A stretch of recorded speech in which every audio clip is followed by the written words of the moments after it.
In my today's video, I'll be talking about the subject-verb agreement. Usually students, get confused on this topic, and I want to make these things clear. Subject-verb agreement. Ega asindura waa'ee himaa viidiyoo bareedaa hojjedheen jira. Yoonni fi nagarri tarii duubatti deebitanii ilaaluu dandeessu.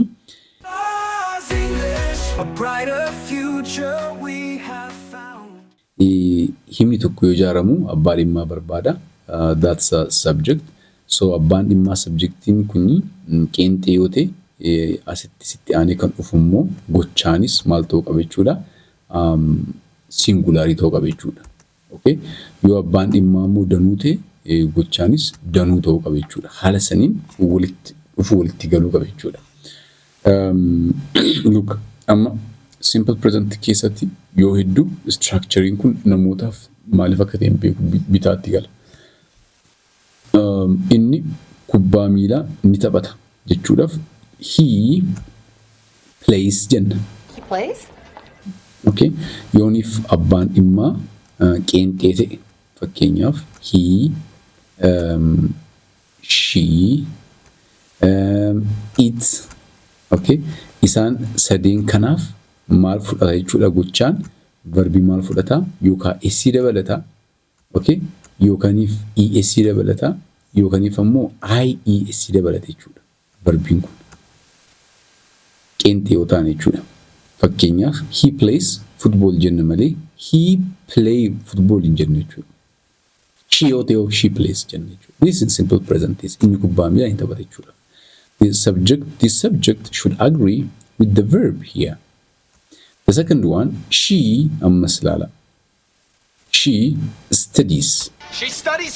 Amma ies itti daballe jechuudha. Qeenxee waan ta'eef jechoonni tokko tokko es qofa dabalatu, tokko tokko immoo es dabalatu, tokko tokko immoo ies dabalatu jechuudha. Okay? Qeenxummaa abbaa dhimmaa kana mul'isuudhaaf jechuudha. Right? So she studies English jenna jechuudha. And my father works in a bank. Abbaan koo baankii hojjeta. Mee nu baankii hojjennu jechuu barbaanne akkam ta'a?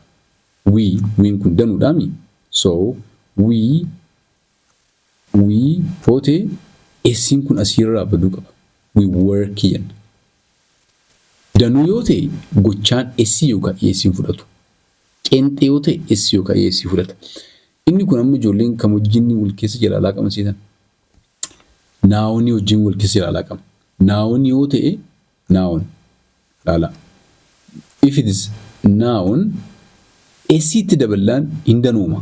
Fakkeenyaaf dog yoo jenne sareedhaami singulaariidha. Kun maali? Kuni qeenxeedha. Danuu gochuudhaaf maal goona? Dogs jenna. Doogii kanarratti maal daballe jechuudha? Esii yoo daballe maal ta'a? Danuu ta'a. Kuni danuudha. Plural. Inni kun ammoo qeenxeedha.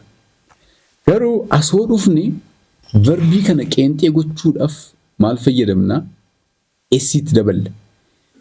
Ilaa ijoollee. Inni kuni gochaadha. Inni kuni maqaadha. Maqaa irratti naawwan irratti esii dabaluun danuumsuudha. Gochaa irratti es yookaan es yookaan ies dabaluun qeenxeessuudha.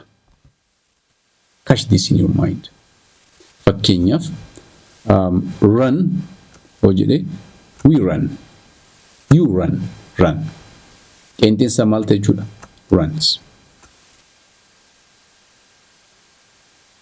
Amma kun maali? Kun qeenxeedha. Inni kun maali? Kuni danuudha. This verb. Okay, this is dog. Dogsiin kun maali? Maqaadha. Running maali? Gochaadha. Kanaafuu gochaa irratti esii yoo daballe maal ta'e jechuudha? Qeenxee ta'a jechuudha. Kanaafuu gochaa irratti ies dabaluudhaan maqaa qeenxeessa wajjin walitti firoomsuu qabna jechuudha. This is the first one. The second one is if the subject is plural. Plural like jedheen jira. The yoo ta'e play jenna. Plays hin jennu malaala. We yoo jenne maalna study. We study. He yoo ta'e he studies. You see? The students work hard. Student tokko ta'e OSC kun hin jiraanne. The student, one student yoo ta'e maal goona? Works hard. Okay. The cats eat fish. Kaatiin takka taanaan immoo adurreen ni nyaatti, qurxummii ni nyaatti. The cat maal goona? Eat jenna? No. Maal goona? Eats. The cat eats fish. The cat eats fish. You see? This is singular. Kanaafu essi dabalu jechuudha. Inni kun ammoo danuu waan ta'eef abbaan dhimma maal dabalu jechuudha? Essi gochaa irratti hin dabalu jechuudha. Good. I hope you have understood it. And number 3, simple present keessatti isatu confusion guddaa uumu waan ta'eef jechuudha. Yoo hedduu do and does. Look, he, she, it yoo ta'e daazii fayyadamnu. Yoo hedduu daazii kana kan fayyadamnu gaafii gaafachuu barbaannee fi negatiivii mul'isuu barbaannedha. Kanaafuu duu ture duu irratti maal daballee es daballee jechuudha. Warri kun qeenxee waan ta'aniif.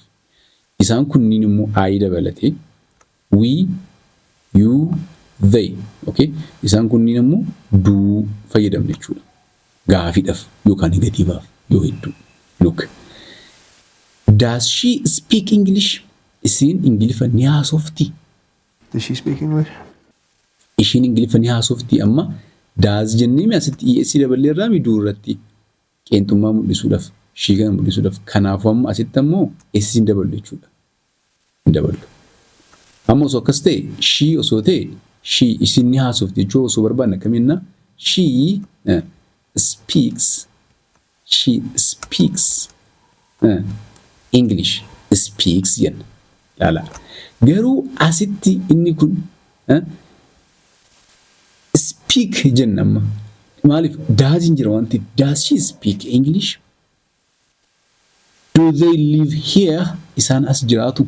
Do they live here? No. Okay.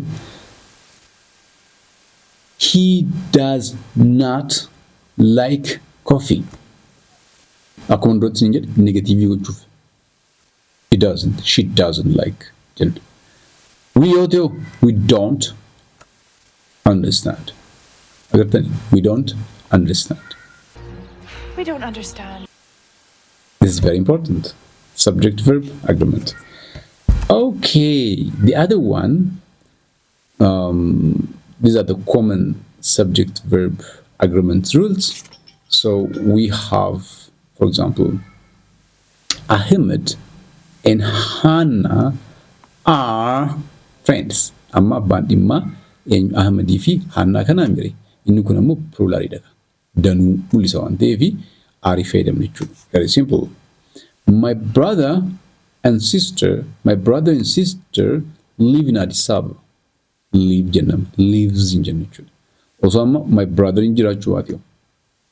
Sister qofa osoo taate. My sister, one sister, she lives in Addis Ababa. The second one is everyone, somebody, nobody, no one. Okay? Everyone, someone, somebody, no one, nobody. What did you kunniin? Namoyi, namni hundu, namni kamillee, afaan Oromoo jechuudha. Isaan kunniin hundi singularii fudhatu by the way.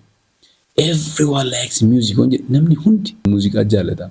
Everyone likes music. Hedduu miti. Singularii jechuudha inni kun. Everyone likes it. Somebody is calling you. Namni wayii si yaamutti jira. Is jenna. Are hin jenna jechuudha. Nobody, namni kamillee knows the answer. Okay, nobody knows the answer. Namni kamillee deebii hin beeku. Singular. Isaan kanniinis qabaddaa. Okay, it's very important to know this. Warri kun hundi singularii fudhatu jechuudha. Verbii singularii gocha singularii fudhatu. Okay, the other one is the verb agrees with the main subject. Fakkeenyaaf, the teacher with the students. Barsiisaan barattoota isaa wajjin as jira amma kana haasaa jiru waa'ee barsiisaati.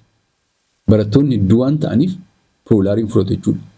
Barsiisaan barattoota isaa wajjin as jira. Here is here jenna jechuudha. Maaliif abbaan dhimmaa ijoon isa kana waan ta'eef afaan Oromootti lakkoofsu. Okay. Namichi sun ijoollee isaa hunda qabatee dhufe bara. Dhufan hin jennu, dhufe jenna. Okay. Barsiisaan barattoota isaa wajjin as jira. Barsiisaan barattoota isaa wajjin as jiran isaan hin jennu as jira inni tokko waan ta'eef barsiisaan kun. My brother together with his friends plays football. Obboleessi koo hiriyoota isaa wajjin taphachaa jira. Hiriyoota isaa wajjin ta'e. Hiriyoota isaa kan jiru kun danummaa mul'isu waan ta'eef danuu deennee verbii kana danuun goone jechuudha. Maaliifii meeniin inni ijuun kan haasa'aa jiru waa'ee my brother kana waan ta'eef qeenxee jechuudha. Haala saniin qabadhaa. Inni afuraffaan there is and there are. I think this is very simple. You know it. Kanaaf isaan kunniin ammoo maal mul'isu? If it is there is a book on the table. Teebileerra minjaalarra kitaabni jira jechuudha. Kitaabonni jiru hin jennu kitaabni jira. There is. There are jennaan garuu danuu mul'isa jechuudha. There are many students in the class. Okay, daree keessa barattoota hedduu jira. There are jennaan maaliif students kan jedhu kun as waan jiruuf. Okay, good. Xumuruu koo dura isaan kanneen har'a chaalenjii wayii isinii qopheesse. Very simple challenge. Namni dafee isaan kanneen laalee hundi isaanii rakkoo qabu. Rakkoo kana sirreessee YouTube irratti nuuf barreesse, toora koomenti irratti nuuf barreesse, deebii isaanii sirreesse jechuudha. Namni nuuf barreesse kaardii moobaayilii qarshii 100 argata. Kanaafuu rakkoowwan himoonni kunniin qaban sirreessaa kaardii moobaayilii qarshii 100 argadhaa. Achumaanuu moobaayil nambarii keessan barreessuu hin dagatinaa. Okay? Namni jalqaba kana godhe. Deebiin isaa hundi sirrii namni ta'e ni badhaafama jechuudha. Thank you so much for watching and have a nice time.